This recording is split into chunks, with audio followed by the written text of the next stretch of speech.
Sincere thanks to Lawrence Heritage State Park for hosting today's event, and to the Lawrence Community Access Television for videotaping today's Irish lecture series as well. We're also hopeful that you'll be able to attend many of our upcoming events during Irish Heritage Month as we continue to celebrate a great city and Irish culture at its best. It's now my pleasure to introduce Amita Kiley of the White Fund, who will introduce our speaker, Jay Dowd. It's all yours.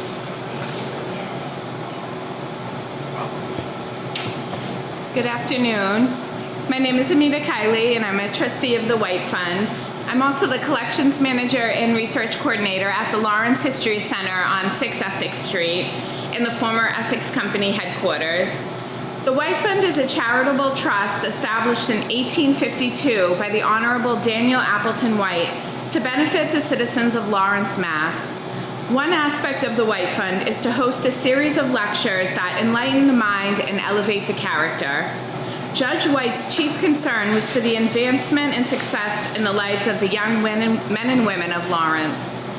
Over the years at these lectures, Laurentians listened to the likes of Ralph Waldo Emerson, Oliver Wendell Holmes, and Robert Frost. More recently, internationally acclaimed Julia Alvarez spoke to our young people as well. The White Fund trustees guard this tradition proudly. We are happy to partner with the Reverend James T. O'Reilly, OSA Division 8, Ancient Order of Hibernians, to bring you the next in a long line of distinguished speakers, Jay Dowd. Jay grew up in Lawrence on Prospect Hill. He attended high school at Austin Prep in Reading. Jay and his wife Susan raised their 2 children, Libby and Phil, in the Prospect Hill neighborhood. Jay returned to Austin, where he served as a teacher, administrator, and coach for 45 years. He has held many civic roles in the city of Lawrence, including Lawrence City Councilor for District A, a founding member of the Prospect Hill Historic Commission, and a trustee of the White Fund for the past 23 years. Today, Jay spends his time refinishing furniture, caring for his son's 40-year-old turtle, and traveling to visit his 6 grandchildren in Connecticut and Georgia. Welcome, Jay.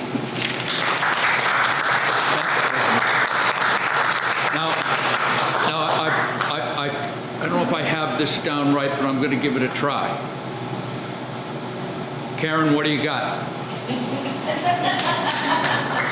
Ladies and gentlemen, Karen Garigian and Mike Vrabel impersonation.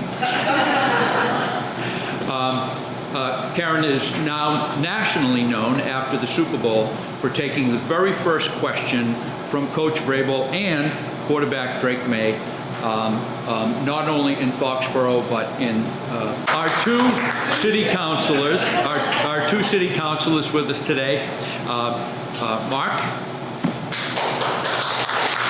and Dave, who was introduced. There we go. All right. Let's see. I think, let's see, Mark, I think you were also a White Fund speaker. All right. Doubles as a White Fund speaker. All right. And as far as that turtle is concerned, he's going to live forever. And when it comes to taking care of old things, I think that's what my purpose was in getting this book together. I had 2 important archival documents that needed to be saved publicly. I could have put them back in a box and back into the library, and they probably would have stayed there forever. But it did make sense to get them down on paper so that I could share them with people who care about Lawrence's history. So I guess the best place to start is with our document. This is Judge Wilbur E. Rowell. Wilbur wrote this document, The History of the White Fund, and tried to publish it in 1941. And you'll notice that there's a cross out on the bottom of that page, and it's 1946. So they don't get this thing published. And it was given to me by my predecessor, Attorney Caffrey, to read about the history. But what was equally as interesting was to read Irving Sargent's notes in the margin, and Irving explains why this document was never published. And he says, the Lawrence Bindery Company is going out of business. It sold to the end of a townsman trust in Andover. Mr. Rowell dies in 46. Thereafter, the trustees make every effort to find the type, but without success. They finally decide to postpone printing indefinitely. Irving W. Sargent. So, the document, The History of the White Fund, never gets printed. Now, I have another theory as to why that happened, which we'll get to shortly. Our benefactor is Daniel Appleton White. He was born in Methuen in 1776. He grew up with the American Revolution. He came of age with the Constitution and the Bill of Rights. He had founders Jefferson, Franklin, Adams, Hamilton, Madison, and Jay as role models. President Washington was his absolute hero. We'll see more about that momentarily as well. White graduated in 1797 from Harvard. He was a teacher first, he was a lawyer, he was a Massachusetts state senator. He became a man of Newburyport and then Salem, much bigger communities for his services. Though he was elected to Congress after that Senate seat, he didn't serve. He chose rather to take the position of Judge of Probate for Essex County. Wilbur Rowell, in his review, calls him a classical scholar. White said about himself, entered on a more extensive course of study than of late. Greek after breakfast, Latin after dinner, and some scripture every day. So that is the person who set up the White Fund and whose name is recognizable today for his care for Lawrence. As a Harvard junior, he was among the founders of the Hasty Pudding Club. You can see the 1795 date up in their shield, and you can see their motto, Concordia Discourse, just in case we weren't sure if this was a serious organization or not. These were young sophomores who had a ball, portraying their teachers, poking fun at fellow students, and the rest, of course, is history. The club must have appealed to 3 future presidents who joined during their time at Harvard, Theodore and Franklin Roosevelt, and of course John F. Kennedy. This is Michael Keaton, proudly displaying his Hasty Pudding Award for playing Batman. Now,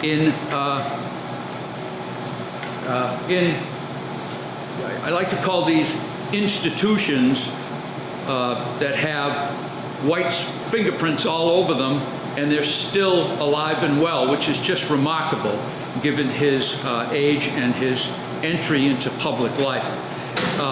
The first is his eulogy of George Washington, which we found at the Lawrence Public Library in one of those acid-free boxes that no one had read for at least 100 years.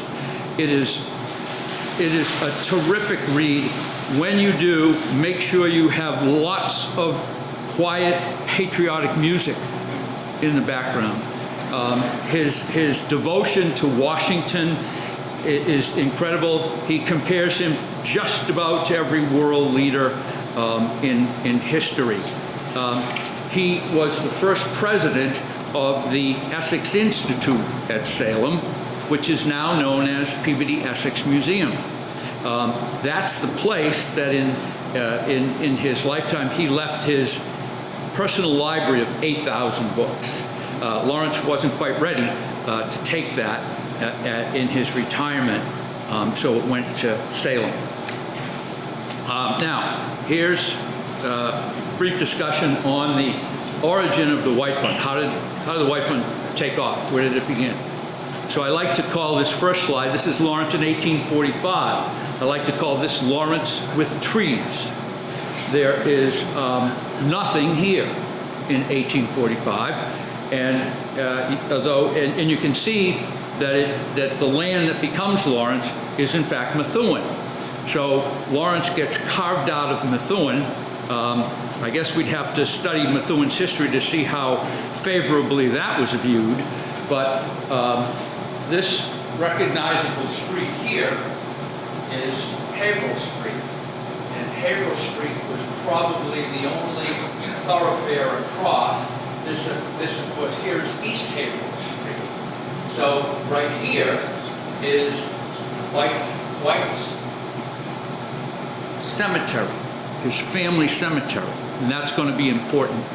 What White does in 1845 is he sells a lot of that land, his family farm, that runs from the Spigot to the Merrimack. He sells all that land, or a lot of it, to the Essex Company. They're building a dam at Bodwell Falls in 1845, and they need land to set up the rest of their city. So he sells a lot of the family farm in 1845, and that cemetery will figure prominently in the future White Fund. So we found, Susan and I found the White grave up at Bellevue, and the question I have is, who's buried in White's grave? That stone is up at Bellevue, and we'll answer that question later in the presentation. The next picture is Lawrence in 1853. So, not much time has gone by, and look at how much of North Lawrence is already diagrammed out, already laid out. The streets around that cemetery I showed you, that little marker, the streets around that are Hampshire and Franklin streets. And that dot right there notes the White Cemetery. Now, he doesn't sell that with the original transfer of land because it's got some restrictions. This was a pretty common practice in the days that large farms had family cemeteries. So, it couldn't just be converted into usable land until something was done. So 1853, that's how much of Lawrence had been developed. So I just want you to think for a minute about the value of that land. By the time 1853 and all of those blocks are laid out around it, you can imagine that the value of that land is significant. What he does is he comes back to Lawrence in 1852, and he gives that land to the Essex Company. Rather than selling it, he gives it to Charles Storrow, and he says, you sell it. Now, this is an extraordinarily successful lawyer who could have easily changed all the restrictions on a cemetery and made it his own personal profit. But he doesn't do that. He gives it to Storrow and the Essex Company. He says, you sell it, and from that money, you're going to set up the White Fund. Let's take a walk around that land first so you can see the origin of this trust. The land underneath St. Mary's Church went to the Augustinians back in 1854, 55 or so. Let's see, over Bradford Street, we remember the Bradford Street apartments, which are now called Sycamore Village. And so that's all over here. I believe Hampshire Street is here. A lot of, let's see, I think it's Concord Street is gone because that went through the middle of Sycamore Village, so that's not there anymore. And it's Storrow who says to him, listen, with this land that we're gonna sell, why don't you put a portion of it aside for a library? And White thinks that's a great idea. So it's Storrow's idea. City doesn't build that library. We'll see who does in a second, but the land is put aside in 1852 for a public library.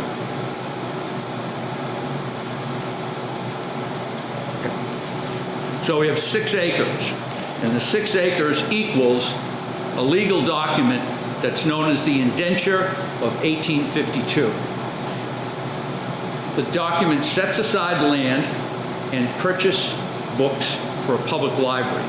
Second thing it does, it establishes a lecture series for the industrial class. Keep that in mind, a lecture series for the industrial class.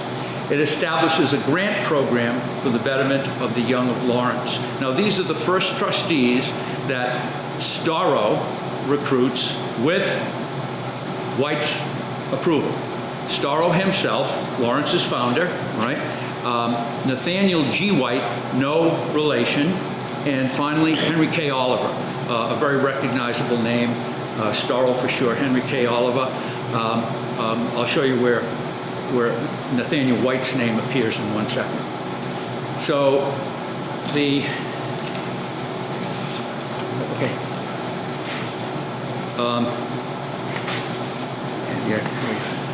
old library, the building that we know as the old library, is actually built by the White Fund. 1890s, I think it opens in 1892. It is built with money donated by Mrs. Nathaniel White and her daughter. And the library was built in memory of Nathaniel White in 1892 is when it opens up. So that's the old library, and you all know where that is located. Thankfully, it's still there. It's now a charter school. The new library opened in 1973.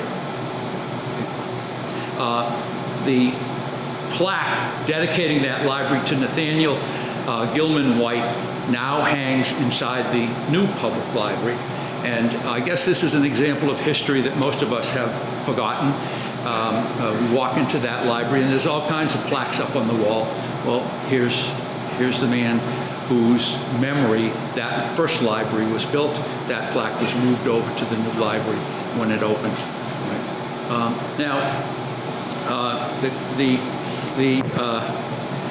The question is, why does White do this? What does he have in mind? And in that indenture of 1852, he says he has at heart the welfare of his native place. So though it was Methuen, right? Though it was Methuen, it is soon to be Lawrence in 1853. It's still his native place. He has a desire to do something to promote the improvement of its now numerous population.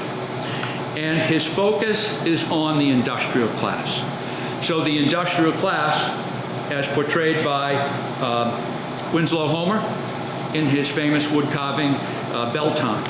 And once again, I don't know how many times I've seen this. This is Winslow Homer acknowledges this is Lawrence. This is Bell Time at the Washington Mill, I believe. And a friend of mine really made this wood carving come true for me when he looked into that group of workers and said, hey, there's my grandfather.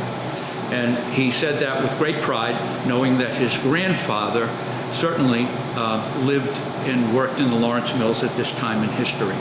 So that famous wood carving illustrates who White had in mind for this lecture series. Today, the grant program helps kids, young people to learn, play ball, and write poetry after school. You can see up in the left-hand corner, we make an annual contribution to the support of the Lawrence Boating Program, which takes kids from all over the place and gets them out on that river for productive swimming and sailing lessons. Just an unbelievable asset to our city. Now, if we go to the first lectures, right? The first lecture, Storrow, this is 1864 now. It takes him that long to sell the land, right? To sell the land and to get the money in the bank and have this trust up and running. And the first person he invites to Lawrence is James Walker. And James Walker is the president of Harvard. He's a longtime friend of White. White's now deceased, but I think 1861, and Walker comes and pays tribute to his friend Daniel Appleton White as the first lecturer. But the lineup continues. Oliver Wendell Holmes comes to Lawrence, noted for his medical wisdom and invention and sense of the future of what medicine can be, a true man of science, and of course a father of a future Supreme Court justice. And finally, third is Ralph Waldo Emerson. Ralph Waldo Emerson, among our first great American writers, father with George Putnam of transcendental thought in America in the 1830s and 40s.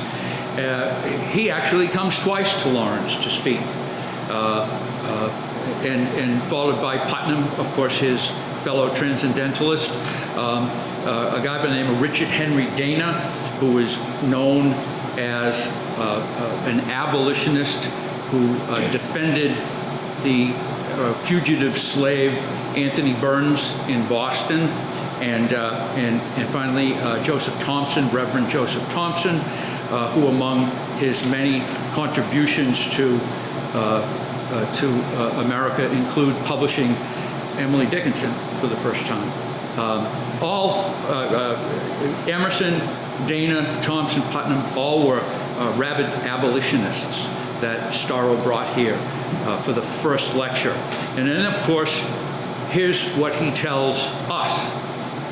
He says, after this year of 6 lectures, he says to his fellow trustees, he said, the trustees will esteem themselves fortunate if they are able to secure from year to year in the future lectures of as high a character as those by which the course has been so auspiciously introduced. So you can parse that sentence out at your leisure, but that was Storrow throwing down the gauntlet to the future trustees, essentially saying, you see this lineup? This is what I expect the rest of you to do. So I could imagine what it was like to work for Storrow, if that's his idea of setting something in motion and expecting his followers to live up to his expectation. This is my theory as to why that document never gets printed if we go back to Rowell. I think Rowell and Irving Sargent and Attorney Sweeney were way too busy bringing this caliber of speaker to the city, writing down the history. They just didn't have time. They didn't have time to publish that document. They were way too busy living up to his expectations. Now, the first lectures, most of the lectures were held in City Hall. And City Hall had this giant function room, and you saw it last week, and this is a picture from last week when we saw how City Hall was used as a morgue after the fall of the Pemberton Mill. But it really did hold every public function in the city, and it could hold an audience of up to 1,000 people. So when the speakers of the White Fund came to town, yes, the audiences were 1,000 strong. City Hall was renovated in 1923, I believe it was, and that's when it became an office building, and that space was all encompassed around that stairway in the middle of City Hall with the offices all around it. All of the White Fund lectures after that period went to different schools and different venues around the city that weren't quite as big as that one. So let's see how Rowell did, all right? He invites Harvard President Charles W. Eliot himself. What the heck? If Storrow did it, so will I. And in his letter, he says to Eliot, he says, we do not conceive it our duty to furnish amusement to the people, but something better. So Eliot comes to Lawrence to speak. Booker T. Washington comes at the invite of Raoul to speak in Lawrence. Booker T. Washington was disinvited, as you may remember, from the White House, and he came to talk about the rise of the black man in the South. Underneath Booker T. Washington, much to our surprise, in combing through the historic documents that they left us of all the speakers that came to the city from 1900 on, Susan was the first to notice that this man named Thomas Watson came. And it was like, how do we know Thomas Watson? Who's he? That name is pretty familiar. Who's he? And sure enough, the lecture he gave, provided by the White Fund records, were the birth and babyhood of the telephone. So this is the guy that Alexander Graham Bell said, hey, Watson, come here, I need you. And he comes to Lawrence to give a lecture on the history of the telephone.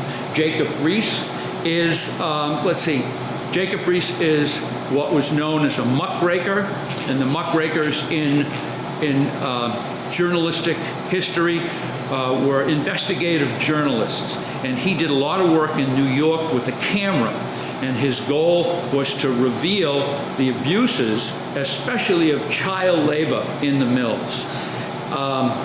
I just can't imagine the mill owners being happy with this lineup, if you know what I mean. Lewis Hine comes to Lawrence as a photographer, and both of these men combine to reveal to the public the abuses of the working class in the mills. Beneath Riis's Admiral Robert Peary, I like to say he came to Lawrence in January, dressed like that. He went to the North Pole and he couldn't take that outfit off. He first discovers the North Pole. He comes to Lawrence. His assistant or his partner comes to Lawrence 10 times, right? And when you go up to Bowdoin College up in Brunswick now, there's a museum dedicated to Peary and Don McMillan, I think his name. Donald McMillan was his name. And the people of Lawrence just loved hearing the adventure stories that these two guys brought home.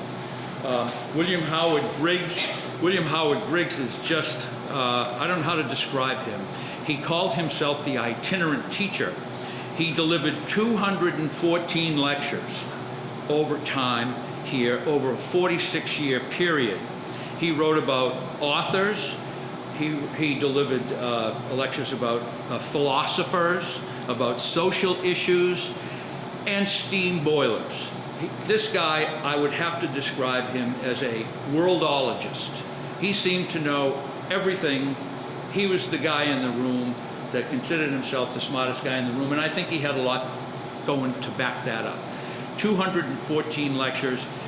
The lineup to get in, the demand for tickets to see, or I should say to listen to Edward Howard Griggs is just is tremendous. And Raoul describes the work that his fellow trustees do in getting tickets out to the people who want to see these speakers, especially Edward Howard Griggs.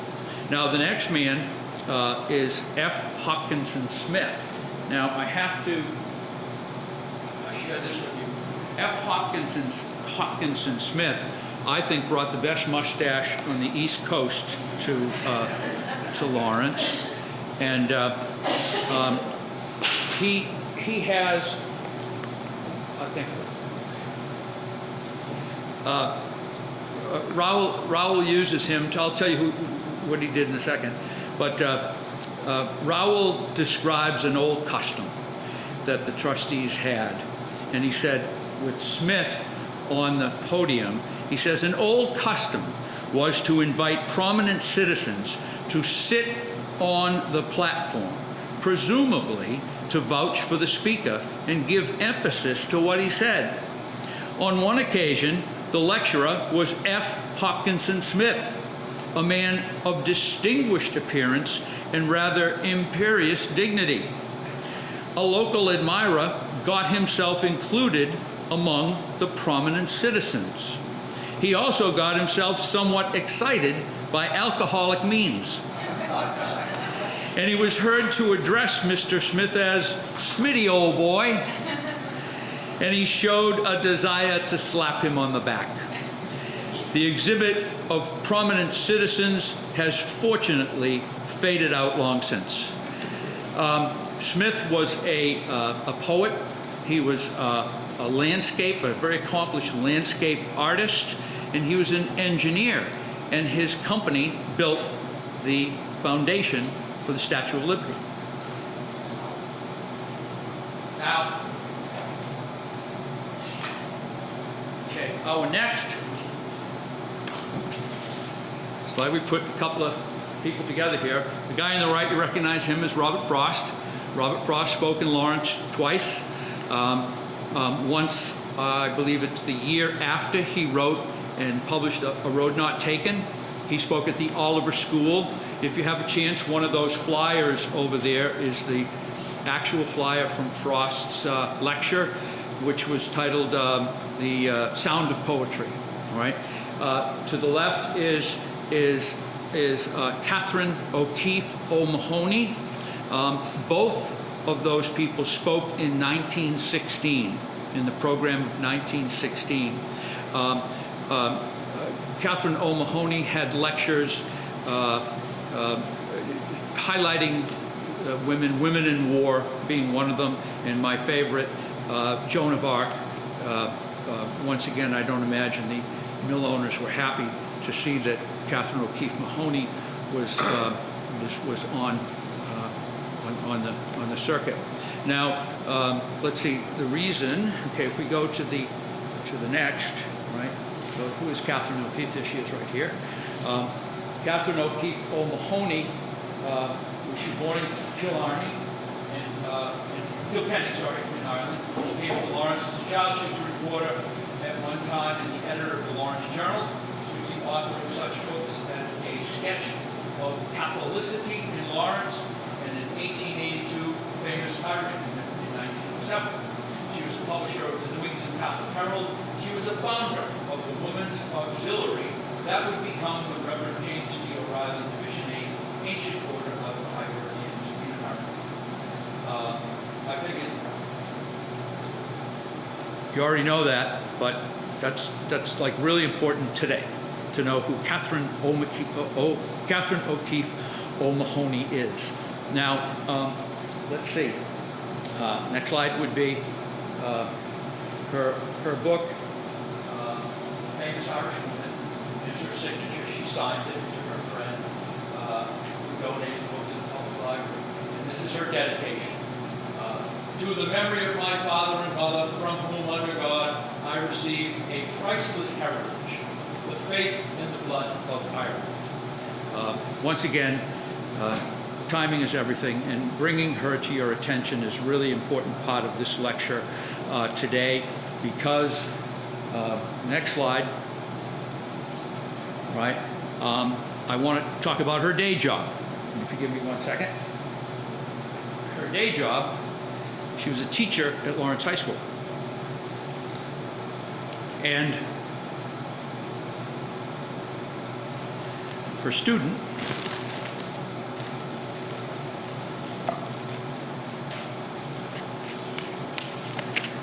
was Robert Frost. He was a freshman in her homeroom. And Frost biographer Lawrence Thompson tells us that Rob's focus at that time was working on the school newspaper. You all know that Frost graduated from Lawrence High School in 1892. At that time, he was working on the school newspaper. It's called the Bulletin. Baseball, however, was his first love.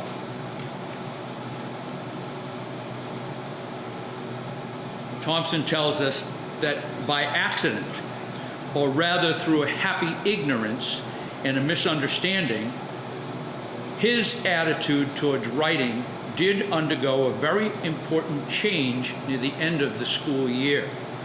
Shortly before the time for the celebration of Memorial Day in 1889, Frost watched his homeroom teacher, Miss Catherine O'Keefe, making preparations one morning before school began. She took only a piece of chalk with her as she went to the blackboard and wrote word after word and line after line until she completed a poem. Having no way of knowing that Miss O'Keeffe was quoting, Rob was convinced that he was watching her unfold a poem she herself had composed. And he felt a growing sense of admiration, even amazement, as he noticed how nicely each word seemed to fall into place for the development of her thoughts. Aware that Memorial Day was approaching, he considered his teacher's reminder a fitting tribute to the soldiers who had fought and died in the Civil War. More than that, he saw this performance as a dramatic act of putting words together to make a poem. It was a new game, requiring a skillful control of line after line in much the same way that a pitcher has to manipulate the ball in throw after throw. As Miss O'Keeffe finished and moved back to her desk, Rob read all she had written. How sleep the brave who sink to rest, by all their country's wishes blessed. When spring with dewy fingers cold returns to deck their hallowed mold, she there shall dress a sweeter sod than fancy's feet have ever trod. By fairy hands their knell is rung, by forms unseen their dirge is sung. Their honor comes a pilgrim gray to bless the turf that wraps their clay, and freedom shall a while repair to dwell a weeping hermit there. Rob's useful misunderstanding kept him from realizing that Miss O'Keeffe was borrowing, but through his error, he gained insights which were important to him and to his future. For the first time, he saw that this poem and any other good poem could be admired purely as a performance. It was enough to make him want to try the game for his own amusement. Several years later, when he learned that How Sleep the Brave had been written by William Collins in praise of those who had fought and died at Culloden Moor in 1746, he merely transferred his earlier admiration from Miss O'Keeffe to William Collins. Now, it's quite clear that Catherine helped her city, she helped her state, and it appears to me she helped her country by launching its greatest poet in the halls of Lawrence High School.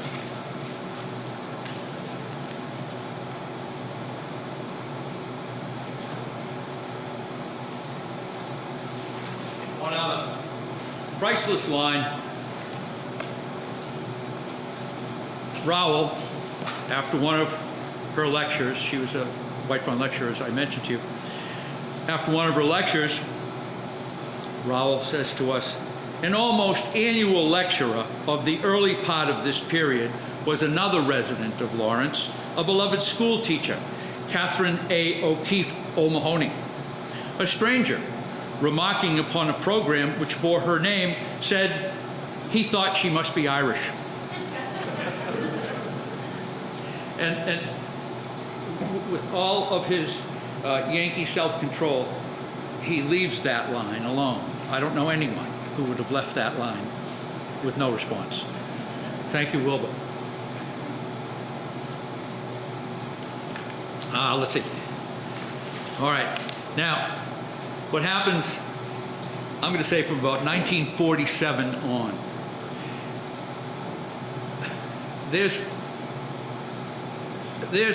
we enter the travel age. I guess that's a good way of putting it, is the train becomes much more sophisticated, becomes an easier ride, obviously in and out of Boston and Boston to New York, etc. But we also have jet travel that begins to take over in the 50s and the 60s, and these advertising posters illustrate both. What happens to the White Fund is we now see 40 years of travelogues get presented. We go to this unbelievable move to what the audience demands, I guess. And you can speculate as to why the hall was full for travelogues, but Lawrence's public couldn't get enough of them. And when you check out those flyers over there, you'll see some of the schedules and the places that were talked about that entertained Lawrence's lecture goers. And I like to say that even Griggs himself couldn't compete with in the television age, of course, with Jack Parr or the Honeymooners. And by the time the NFL started to play on Sundays, forget it. The crowd size shrunk considerably. The lecture became something easily replaced by television, so the audiences became much smaller. And then, but then what happens is, in the 90s, the trustees of the White Fund, namely Tom Caffrey, Betty Beeland, and Bob Frischman, do another reread of the Indenture of 1852, and they double check what White's intent was. And it was, of course, to bring the uplifting kinds of issues to the fore for the young people of Lawrence. And so we see them, those three trustees, recommit to social justice themes, and they make that the predominant characteristic of the people they bring to Lawrence. So Eduardo Chavez, Angela Davis, Martin Espada, Giancarlo Esposito spoke at Lawrence High School. Let's see, Patrice Cullors of the Black Lives Matter movement. Eddie Glaude, still, we see him on TV as a talking head. I think he's a professor at Princeton. These are the people who come, Angela Davis, these are the people who come to Lawrence, some via computer connection during COVID. During COVID, we had big audiences for Angela Davis and Patrice Cullors on Zoom, right? But here's the changeover that begins now. Julia Alvarez, of course, she comes to Lawrence 3 times, and just fill the hall. There must have been 400 people in 2019, full of young people. I'm sure Daniel Appleton White and Storrow would have been pleased to see the audience that she attracted. Her latest trip to Lawrence was last October, and she had released a new book. She did talk about her more famous book about the butterflies and the revolution in the Dominican, and she spent a lot of time on that subject as well. But this statement of hers explains to her audience exactly what she felt of how important reading was. And she says the Mirabelle sisters inspire freedom and reading. Reading books and taking them into your life is an act of freedom, of fighting for freedom. Stories strengthen the muscles of compassion and inspire people to heed their better angels. I guess if you go through the list of White Fund speakers, that theme repeats regularly all the way back to the original group that Storrow brought to Lawrence in 1861. So, you can see why Raoul never got his history printed. Finding people like her in his era, that's what he spent all his time doing. Her last trip to Lawrence filled the auditorium at Northern Essex Community College. The Lawrence audience loves to hear her talk about the Mirabelle sisters and life in the Dominican. As we move to the gift of art, the Reverend William E. Walcott and Senator Edward O. Walcott are the source of the art collection that is owned today by the White Fund. Edward Walcott, on the right, was a senator from Colorado. He is part of the Walcott family from the Merrimack Valley. He ends up as a lawyer and for the railroads and for the mining companies. He becomes an extraordinarily wealthy man. He becomes a senator from Colorado, does what a lot of wealthy Americans do in the 1800s. He buys art. I'm not sure he knew much about art. That didn't matter, you know, just like all those folks down on Newport, Rhode Island and the Gold Coast of Massachusetts, they had to have what Europeans had. And Edward was a world traveler, and he bought a lot of this new thing called Impressionist, French Impressionist art through a broker, through brokers in New York and in Chicago. William Walcott, his brother, his younger brother, was a Congregationalist minister at the Congregational Church on the corner of the Common, right across the street from Lawrence High School. He inherited in 1907 a collection of 17 paintings left to him by brother Edward in his will. The paintings came to Lawrence, and they hung at 30 East Haverhill Street for a short period of time until Reverend Walcott decided what to do with them.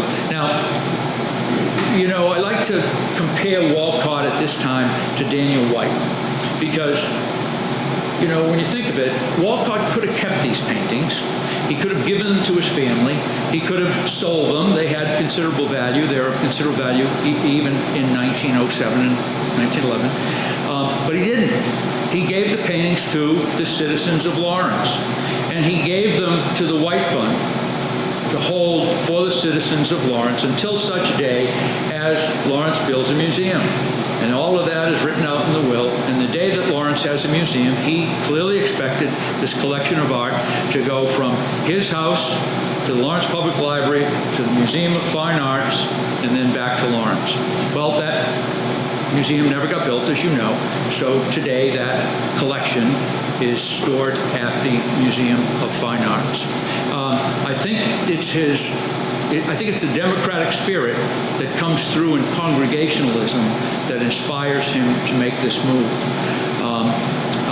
He chose to give away something of incredible value to the people. Now, if you go back to White had an incredibly valuable piece of land in that cemetery. He too chose to give it away. Both men at some point probably said, I have enough in life and it's time to share with my fellow citizens. So I like to call both of these men two of our most important philanthropists, our greatest philanthropists, worthy of emulation in every way, shape, and form. The receipt on the left, let's see, I just want to get the address. This is from New York, Durand Ruel. Monet, he paid $2,600 for Monet, and that's the one on your right over here, right? The Poppy Fields at Giverny. That poster was made by the White Fund and the Lawrence Public Library for the 100th anniversary of our inheriting this collection from Walcott. And then you can see these other paintings too, are all part of the collection. Pissarro, $1,750. And it has shot through the stratosphere in importance because he was an influence of Monet. Anyone who touched Monet's life and painted anything are now incredibly valuable. They first hung at East Haverhill Street and then at the Lawrence Public Library, and you can see, I didn't know that until we found this clipping. The trustees of the White Fund announced the 17 paintings which belong to the late Reverend William E. Walcott are now hung for exhibition in the reading room of the public library, the old library that you met. It is likely, by reason of the terms of the will, that this exhibition of the paintings will be temporary, and it is hoped that as many as possible will take an early opportunity to see these pictures. So at the Lawrence Public Library, they went, thanks to negotiations between Walcott and Wilbur Rowell, they went to the Museum of Fine Arts for display and essentially protection. You can imagine that these are not, this is fine art. This is not art that could be hung in a public building. Even at that time, the value and the security were huge issues, and the only place that could afford that was a museum of the quality of the Museum of Fine Arts. Now, today, to give you an idea I can only describe the French Impressionist collection within the White Fund collection as world famous. This painting by Pissarro has traveled this year from Boston to Melbourne, Australia. Julia Welch, who's one of the curators at the Museum of Fine Arts, sent me a message in November to say that already 260,000 people had filed through that museum in Melbourne and seen the 4 White Fund paintings, the 4 Lawrence paintings that were part of that Impressionist show that the Museum of Fine Arts sent there. And by the way, each painting in its description contains the tagline, on deposit by the White Fund, Lawrence, Massachusetts. So we are on their coattails. I like to call these paintings ambassadors of goodwill. People in Melbourne wondering what Lawrence, Massachusetts is like.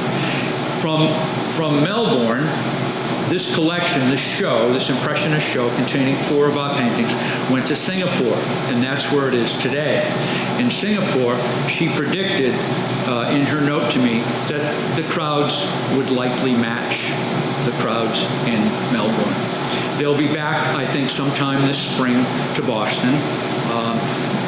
Monet never leaves. Monet is on a nail in the Museum of Fine Arts because it brings people into that museum. It's one of their signature paintings. Now, we did have a show, I think. Somebody this evening mentioned to me that they went, the whole collection did at one time come close to Lawrence, all right, after it left in 1911. It came close to Lawrence, and there was a show at the Addison Gallery over at Phillips Academy in Andover, right? And I'll tell you how that happened. The museum requested from the White Fund permission to send Monet to Stuttgart in Germany. The museum desperately wanted to be part of a big Monet show, a worldwide Monet show. And where it held a whole lot of Monet paintings, including ours, it wanted to send ours to Stuttgart. And I think it was, I credit Attorney Caffrey for saying, okay, well, that's a great idea. We're happy to do that, but here's what we want you to do for us. And the quid pro quo was that the whole collection come to the Addison Gallery. At the time, he was doing his best to get the Addison Gallery to take control of these paintings for us. That never could happen, though they were sympathetic. That couldn't happen because their mission is American art, and our paintings are much more worldly. So they couldn't be stored. But I think it was Brian Allen was the director at the time, said, here's what I'll do. I can stage a show that will correspond with our 75th anniversary. So Attorney Caffrey said, well, that's a pretty good deal. I'm going to go to the museum and say, okay, we'll send, and I was happy to be one of the signers. I had just become a trustee. I was happy to collaborate and send Monet to Germany with that knowledge that the collection would come up, all of the collection would come up to the Andover Addison for the months of, I'm going to say, July and August. I think it was here for 2 months. And it was fabulous. Now, these pictures highlight the kids from Lawrence High School who probably knew more about these paintings than anybody because they had studied this collection with their teacher, David Meehan. Meehan was an art history major. He was the chairman of the art department at Lawrence High School. So we used his students to welcome the paintings to the Addison Gallery and essentially unload the truck. So here they are unpacking the boxes in 2007, right? In 2007 when they came here. And then they were part of the effort to hang those paintings on the wall over there. So all 17 came up, and those of you who went know what a great show that was. But it couldn't last. They went back to Boston, and now we do our best with the help of Northern Essex or the Senior Center to bring groups in to see them. And Lawrence gets special treatment when we organize and bring people in to see those paintings. All right, now this is a pretty good place to end today. I mentioned how Storrow had everything to do with that small piece of land up there that provided the financial backing for the White Fund. And this is Storrow as he set out to create Lawrence. This is what he said. He says, "I'm to do all the work, to build the dam, the canal, the machine shop, to purchase and sell land, and make all the contracts and payments, to be the father of the whole enterprise." And you know that his view was utopian industrial city. That's what he had in mind. He was going to build a utopian industrial city based on the success story of Lowell, the success story of Waltham, and other mills that cared for or used the paternal system to care for its workers. So he created this building. This is one of my favorite pictures of Lawrence.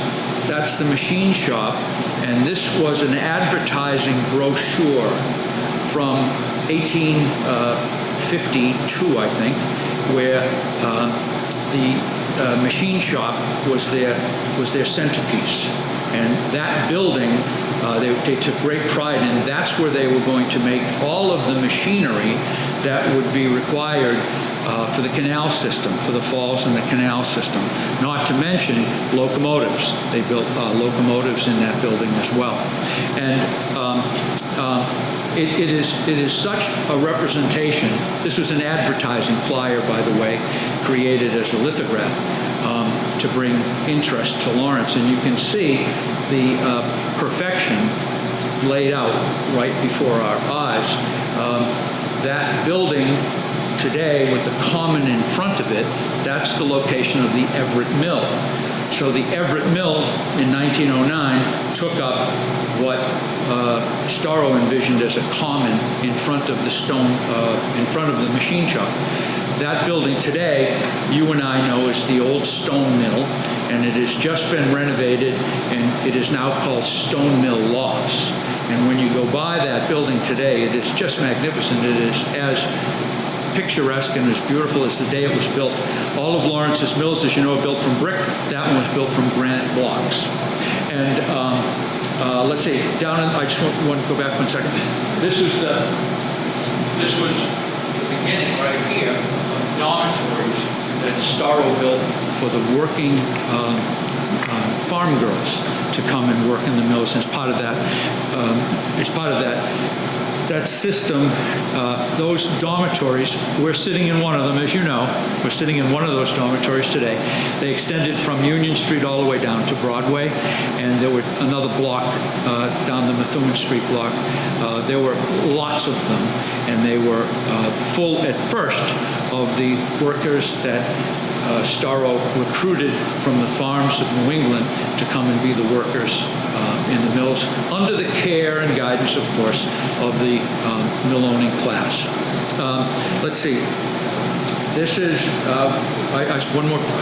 He envisioned, by the way, in that picture, he envisioned a college. He called it a normal school up on Prospect Hill. And I'm quite sure that that's the land he eventually donated to the city that we know today as Storrow Park. That college never got built. The one that did get built and it serves the city so well, of course, is Northern Essex Community College. Let's see. For your own sense of location, this is a view out of one of the windows of the stone mill to give you a sense of where that is located. That's the air mill clock tower, and right across the canal let's see, I'm trying to think what's in there now. There's the restaurant, the Japu restaurant. It's right at that corner there. And let's see. And I guess this is a good place to answer this question. Do we have the last question? All right. Who's buried in White's grave? It took until 1926. It took until 1926 to really clear out that land. Originally, when White gave that land to the trustees, he was well into the process of moving his relatives out of that graveyard into Methuen. His mother and father were buried in the graveyard across the street from Cyril's, from the wall, Cyril's wall by St. Monica's Church, right? There's a graveyard there that have both his mother and father. And what remained on Bradford Street are the bodies of 2 unknown adults and an unknown child removed from the White family burial lot on Bradford Street in 1926. So it was a backyard by the time the final remains were moved to Bellevue Cemetery. And this was quite a find to be at the cemetery one day and say, hey, wait a minute, I think I know this story, right? And there was the stone.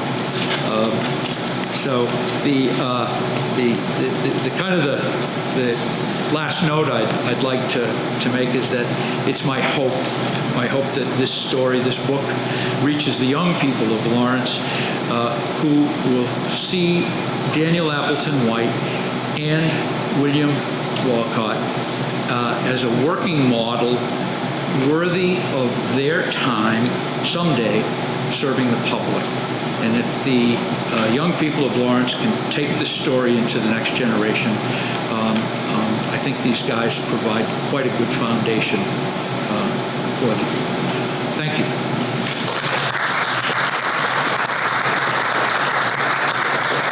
All right. A few questions.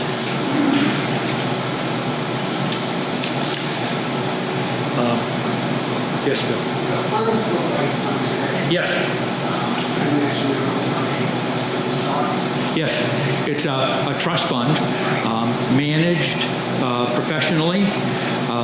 We meet quarterly with the expert who says, let's move this stock and let's move that fund, and to guarantee the dividends, and the White Fund operates off the dividends of that principal.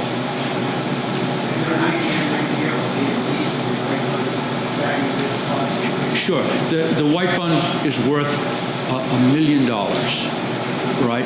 And it's the money that $1 million generates that run our lecture series and pay all the bills. We make grants from that, and that's how big it is. We don't own anything except that art collection, right? There's no buildings or anything like that involved. But the art collection, of course, all I can say is it's in safekeeping, right? Which we don't have to worry about where it is. We know where it is. We know who's watching it, and we know who's insuring it. All right? You could imagine what the insurance bills on something like that would be. So those are the two assets, I guess, that the White Fund controls. You mentioned the travel law. Yes. And I think probably it's 50 years ago for reading about the local paper. Right. About the travel law in Ireland. That's what I remember. It was in March. Right. And it was the same year as auditorium. So I remember the travel law that you mentioned. Right. That just flopped into my head. 40 years. 40 years. The audience demanded, and the White Fund responded. That's what most of us probably remember about a White Fund lecture. Until, of course, that changeover happened in the 90s. And Dave, Amita, and I see that as our charge today, to bring social issues speakers to the city. And as I said, I just love how Julia Alvarez matches so well, and her values and her ideas and her challenge to her audience matches so well the original speakers who go back to 1864. Yes, that's right. That's right. Yes, I can put my name on that list. Thank you for that. Thank you, and thank you all for sitting through my White Fund lecture.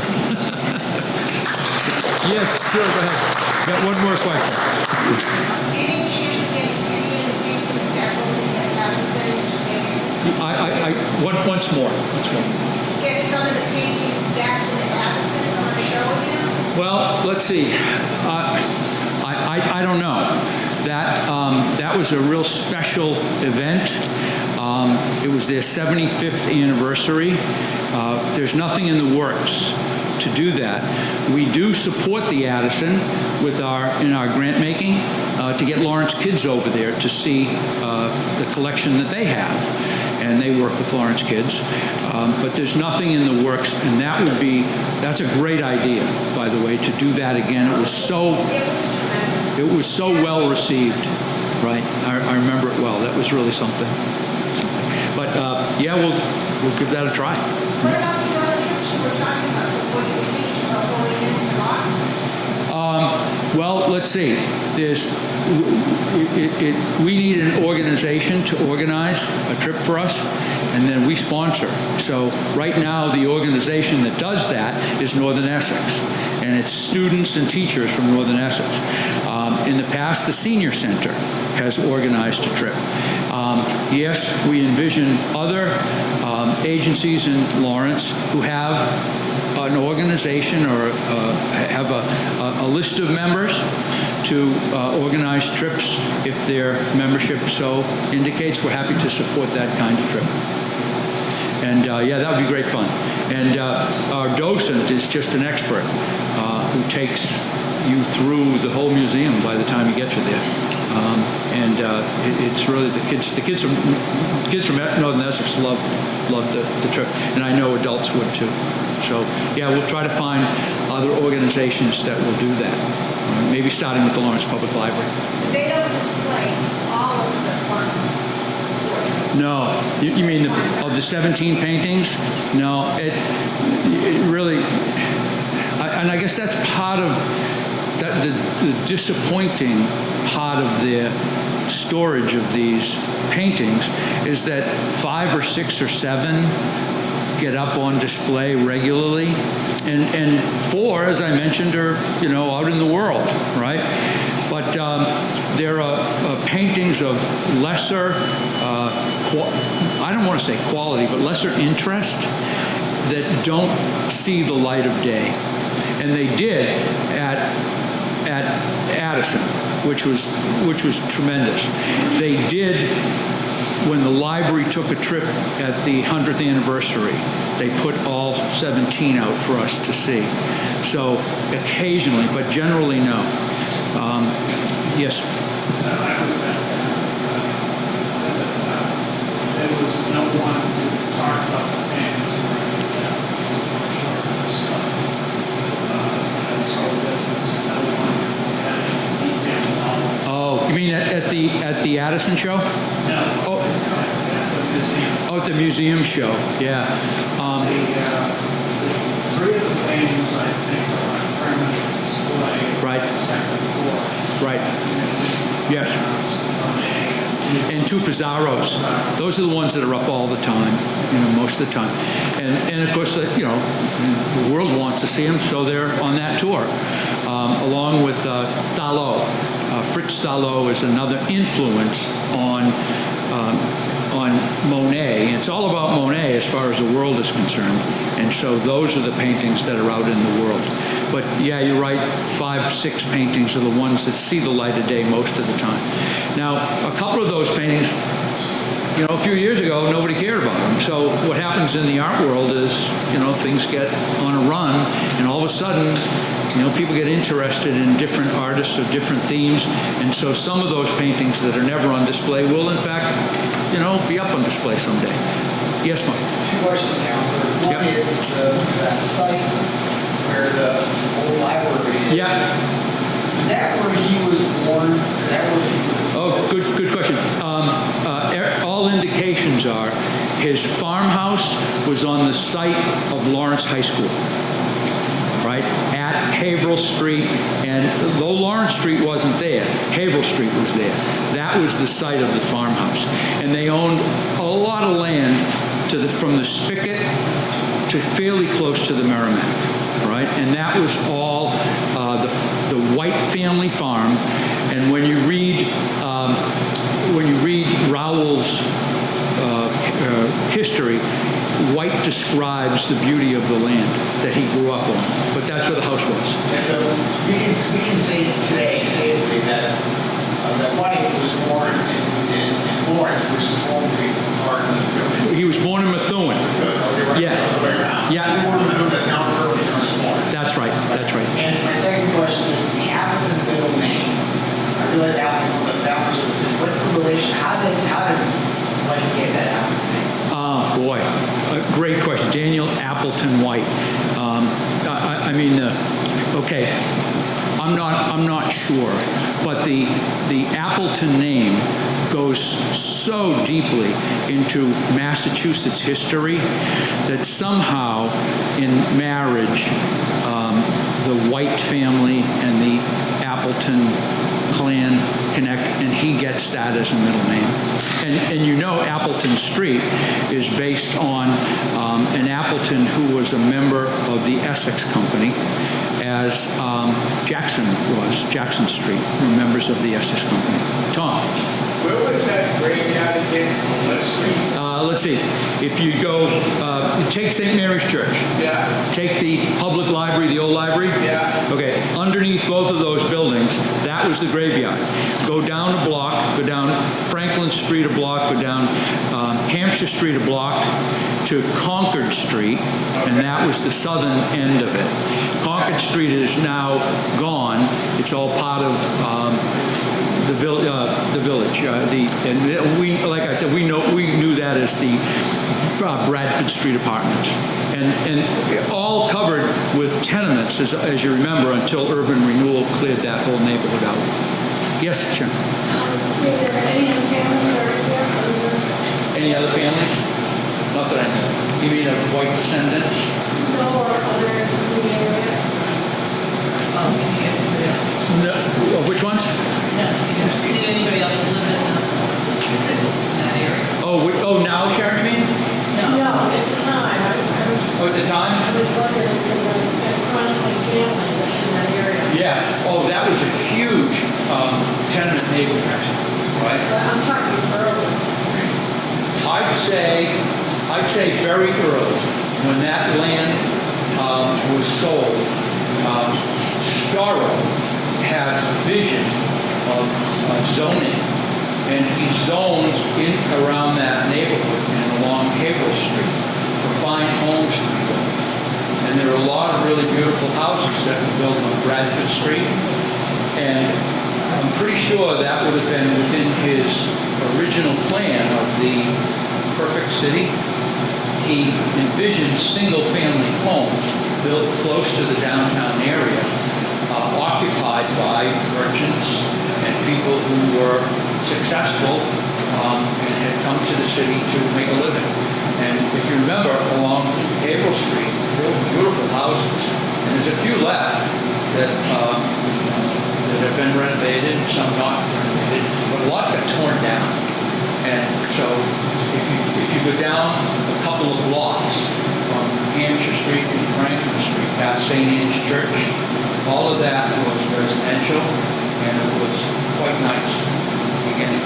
And then further down, eventually tenements were built for workers, and workers could walk to the mills in those tenements. And the giant tenements extended pretty much from Broadway to Union Street. So there was a lot of people living there. Is that what you mean? Is that the neighborhood that you're talking about? Well, it's interesting. The building's over